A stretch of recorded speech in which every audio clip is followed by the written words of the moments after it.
বানাই না। তাহলে রাইস করো, একটুখানি নরমাল ভাত করতে হবে, রাইস করো। ব্রাশ করে মুখটা দেখি। হ্যাঁ দেখি ব্রাশ করে বলছিস কথাগুলো। রান্নাবাড়ি বন্ধ করে তুমি দেবো।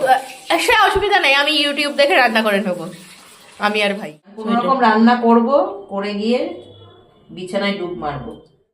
তোরা ঘরে যাবি না আমাকে রান্না করতে দিবি? অন্যরকম করে দিই মন্ত্রটা। না না, তোরা ঘরে যাবি না রান্না করতে দিবি? কি অন্যরকম করবি? করো, অন্যরকম। অন্যরকম আমি পারি না রে। ইউটিউব দেখে করো। ও ডবল কথা। আমি ইউটিউবও দেখি না। আরে দেখো দেখো ভাই, বল না, আমিও চাই। এই জন্যই আমি এসব আনাই না। তাহলে রাইস করো, একটুখানি নরমাল ভাত করতে হবে, রাইস করো। ব্রাশ করে মুখটা দেখি। হ্যাঁ দেখি ব্রাশ করে বলছিস কথাগুলো। ব্রাশ করিস মানে কতদিন ব্রাশ করিস নি? তাহলে আজকে বেশি করে ব্রাশটা করে রাখ দুপুরবেলা খাওয়ার জন্য। বিশাল ব্যাপার, না করো না মা। কি বলতো, অঙ্কুশ যে করে